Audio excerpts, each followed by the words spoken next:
Hiddly-dee if St. Patrick's piss won't be pouring down my throat this fine feast of St. Patrick's Day, and now that I gone on offended every Irish person who may watch this, yeah, sorry.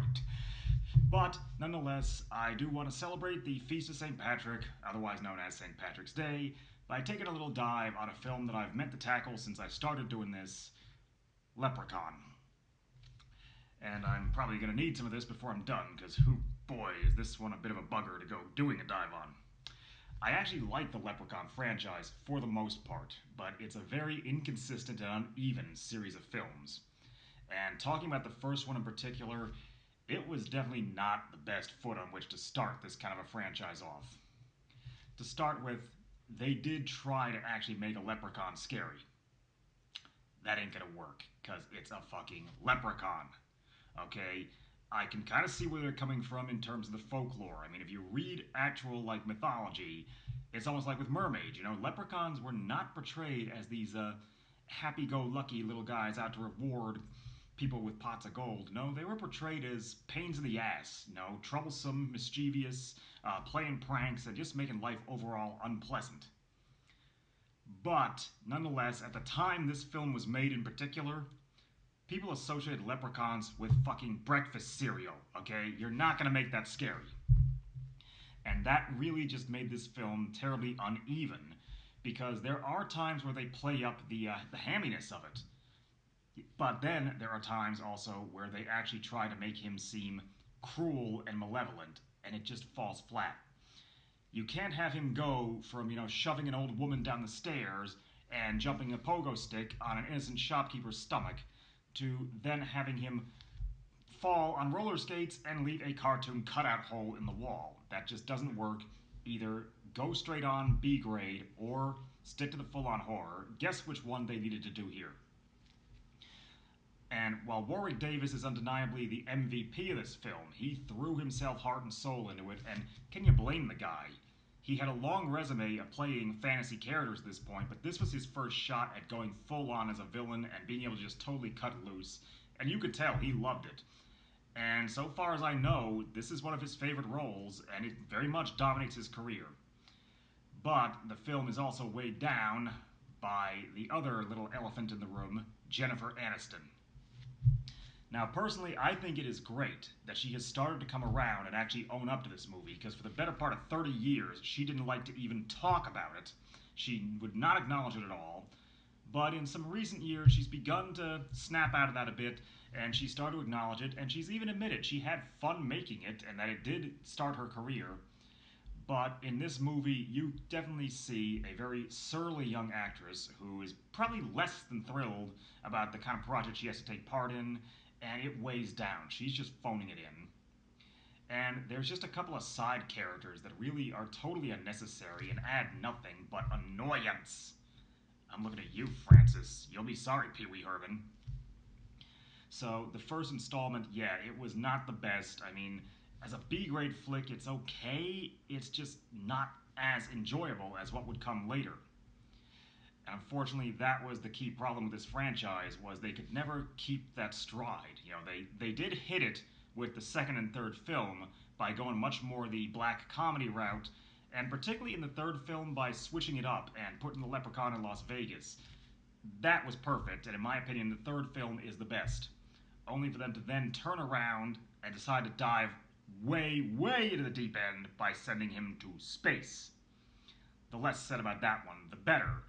I know it has its defenders, but I just can't enjoy that movie as much as I did the second and third, because they went overboard. They went from halfway with the first film to going too far with the fourth one.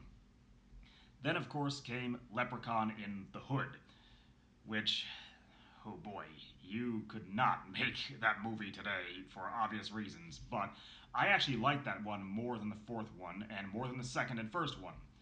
Again, putting the Leprechaun in these different scenarios, and something that really had not happened in the franchise up to then, continuity.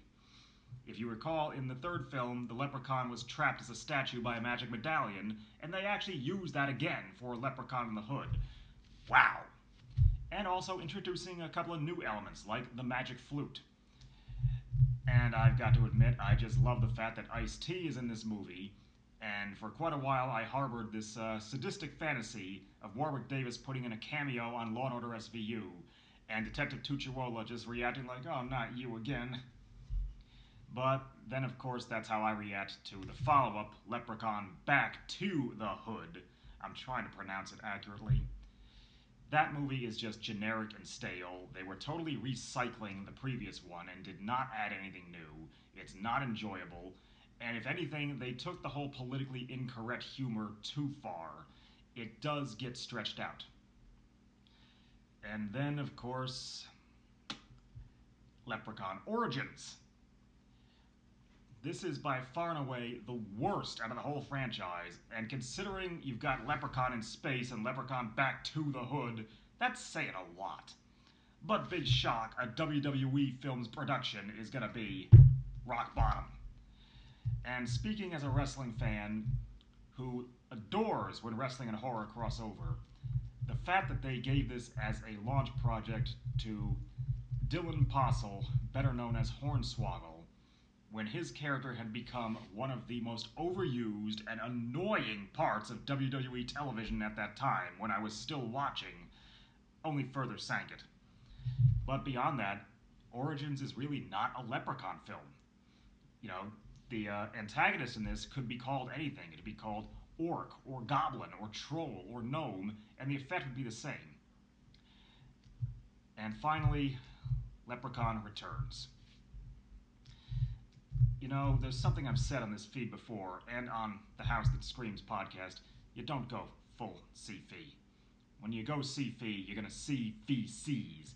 And that's what happened here. This was a straight-to-television movie produced by CFE. I will not call them the Sci-Fi Channel. That ended a long time ago.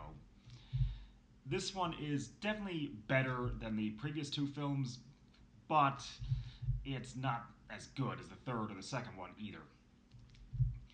And the nebulous absence of Warwick Davis, it just sucks so much heart and soul out of it. And they tried, but there's just no replicating that magic. And particularly when a franchise has sunken that low that it goes straight to CFE.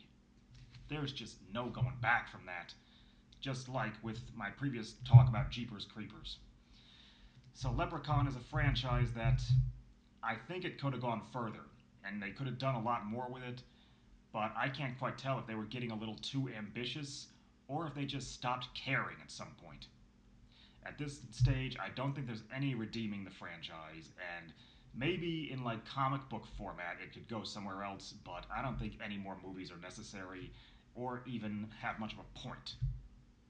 So I want to wish you all a very happy St. Patrick's Day. Drink responsibly, of course. And as always, you know, take your precautions. Hey, use some of this alcohol to clean off your hands and de-sterilize them. I hope to be participating in the House That Screams podcast again soon. I'm always participating with the Jacked Up Review Show podcast, and I'm hoping to get some articles out soon, so keep your eyes out for that. Eat, drink, and be scary, folks, and I'll see you next time.